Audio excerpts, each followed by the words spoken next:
কি এমন আছে স্কুইড গেম সিরিজে যার জন্য প্রতিটা সিজন রিলিজের পরপরই এটা নেটফ্লিক্সের সর্বাধিকবার দেখা সিরিজ হয়ে ওঠে ওয়ার্ল্ড ওয়াইড?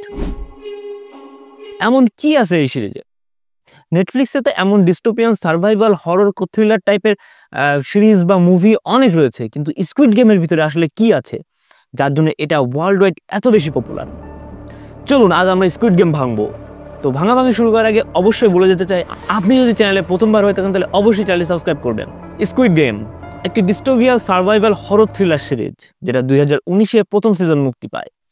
প্রথম সিজন তৈরির সময় পরিচালকের এটা মাথায় ছিল না যে তিনি সিজন 2, 3 বা পরবর্তী সিজনগুলো রিলিজ করবেন। যদিও 2019-এর প্রথম সিজন মুক্তি পায়, কিন্তু এই সিরিজের গল্পটা আরো বেশি পুরনো। সময়টা 2008 সাল।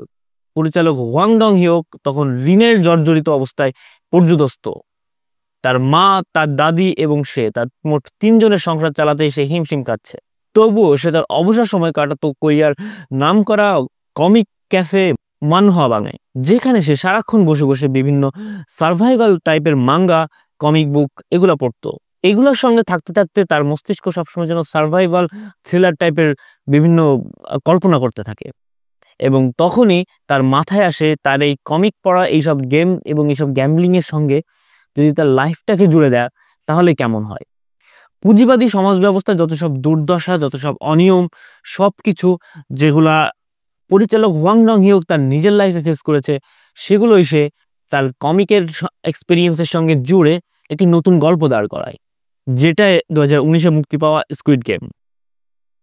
2009 সাল থেকেই সে তার স্কুইড গেমের পুরো স্ক্রিপ্ট রেডি করে বিভিন্ন প্রডিউসারের দ্বারে দ্বারে ঘুরে, অথচ কেউই এমন নতুন পরিচালকের পিছনে অর্থলগ্নি করতে চাচ্ছিলেন না, যে কারণে এত দীর্ঘ সময়ব্যাপী পরিচালক ওয়াং ডং হিওক কোনো প্রডিউসার খুঁজে পাননি তার স্কুইড গেম সিরিজ রিলিজের জন্য।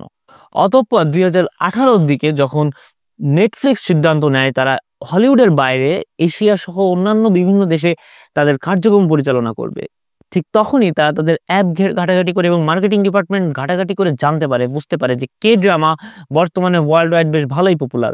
পাশাপাশি এশিয়ার ভিতরে তাদের অনেক অনেক বেশি দর্শক রয়েছে। তারা তখন তাদের ব্যবসা সম্প্রসারিত করে এশিয়ার ভিতরে নিয়ে আসতে চায়। এবং যখন তারা কোরিয়ার রাজধানী সিউলের একটা ছোটখাটো অফিস রুম, একটা অস্থায়ীভাবে স্পেস ভাড়া নিয়ে তারা যখন অফিস সাজানোর প্রস্তুতি নিচ্ছিলেন, তখনই ওয়াং ডং হিউক নেটফ্লিক্সের অফিসে এসে হাজির হন এবং তার এই কাহিনী, তার এই গল্পটা তিনি ওখানে উপস্থাপন করেন। নেটফ্লিক্সরা বুঝতে পারে যে এই গল্পের ভিতরে আসলেই কিছু একটা আছে, যে কারণে তারা এই গল্পের সিরিজ বানাতে রাজি হয়ে যায়, যার ফলাফল আমরা 2019-এ স্কুইড গেম সিজন 1 দেখতে পাই, যেটা ওয়ার্ল্ড ওয়াইড রিলিজের পরপরই খুব অল্প সময়ের ভিতরে নেটফ্লিক্সের সর্বাধিকবার দেখা কোনো সিরিজ হয়ে ওঠে। এবার আসি, কেন স্কুইড গেম এত বেশি পপুলার? কেন আপনি, আমি সকলে স্কুইড গেম সিরিজটা এত বেশি পছন্দ করি? মানুষ স্বভাবজাতভাবে অ্যাডভেঞ্চার জিনিস পছন্দ করে, আর সেখানে স্কুইড গেম আপনাকে অ্যাড্রেনালিন রাশির একদম চূড়ান্ত পর্যায়ে নিয়ে যাবে। স্কুইড গেম সিরিজে আসলে দেখানো হয়েছে মানুষ কিভাবে হতাশা, দুর্দশায় জর্জরিত হয়ে পড়ে এবং লোভে বা মোহে পড়ে এমন নানাবিধ জীবন ধ্বংসকারী বা জীবন নাশকারী গ্যাম্বলিংয়ে যুক্ত হয়। তার থেকে বড় বিষয় ইমোশন। আপনি আমি যে হই না কেন, ইমোশন বেচতে পারলে আমরা জীবনে সফল। আর এই ইমোশন বেচার বিষয়টা স্কুইড গেম সিরিজে খুব ভালোভাবে দেখানো হয়েছে। আপনি খেয়াল করলে দেখবেন স্কুইড গেমের প্রতিটা সিজন রিলিজ হওয়ার পরে কোনো না কোনো ক্যারেক্টার হয়, একটা বা একাধিক ক্যারেক্টারের প্রতি আপনি ইমোশনালি কানেক্ট হয়ে যাবেন।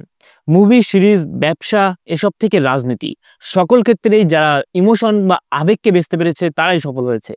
আর আমরা মানুষরা স্বভাবজাতভাবে আবেগী, যদিও বাঙালিরা একটু বেশি আবেগী। আবেগ বলতে আমরা আসলে কি বুঝি? আবেগ বলতে এমন কিছু না যে নির্দিষ্ট একটা সেক্টরে বা নির্দিষ্ট একজন বা নির্দিষ্ট একটা ক্যারেক্টারকে ভালোবেসে ফেলা। আবেগ এখানে ভালো খারাপ সব মিলিয়ে থাকে। আপনি খেয়াল করলে দেখবেন স্কুইড গেম সিরিজে বন্ধুত্ব, প্রেম, বাবা মায়ের প্রতি ভালোবাসা, সন্তানের প্রতি ভালোবাসা, বিশ্বাসঘাতকতা, সব কিছুর একটা দুর্দান্ত কম্বিনেশন রয়েছে। আর যেটা আমরা টিপিক্যাল মানুষ, টিপিক্যাল খুবই মিডল ক্লাস সাধারণ জনগণ, সাধারণ মানুষরা নিজেদের সঙ্গে খুব ভালো মতো রিলেট করতে পারি। আর ঠিক এই কারণেই স্কুইড গেম ওয়ার্ল্ড ওয়াইড এত বেশি পপুলার। পরিচালক ওয়াং ডং হিউক খুব সাধারণ একটি পরিবার থেকে উঠে আসা। সে তার জীবনে দুঃখ দুর্দশা খুব কাছ থেকে লক্ষ্য করেছে, যার ফলে সে তার সিরিজ বা তার এই গল্পে তার নিজের জীবন থেকে শুরু করে তার নিজের জীবন থেকে ইন্সপায়ার্ড হয়ে সাধারণ মানুষের গল্প খুব সুন্দরভাবে ফুটিয়ে তুলতে পেরেছেন, যেখানে একজন ব্যক্তি কিভাবে এই পুঁজিবাদী সমাজ ব্যবস্থার খপ্পরে পড়ে তার পরিবার, তার সমাজ সবকিছু থেকে বিচ্ছিন্ন হয়ে গিয়ে জাস্ট অর্থের পিছনে ছুটতে থাকে। আর এই অর্থের পিছনে ছুটতে থাকাটাই তাদেরকে জীবনের শেষ পর্যন্ত নিয়ে যায়, অর্থাৎ মৃত্যু পর্যন্ত নিয়ে যায়। আর এটাই খুব চোখে আঙ্গুল দিয়ে খুব সুন্দরভাবে দেখিয়ে দেওয়া হয়েছে স্কুইড গেম সিরিজে, যে কারণে এই স্কুইড গেম সিরিজ এত বেশি পপুলার। স্কুইড গেমের প্রতিটা সিজন বলতে সিজন 1 এবং সিজন 2 এবং সিজন 3 দুইটা একসঙ্গে কম্বাইন করা। তো সিজন 1 এবং সিজন 2 দুইটা সিজনের ভিতরে আপনারা একটা জিনিস খেয়াল করে দেখবেন, 456 জন করে পার্টিসিপেন্ট থাকে।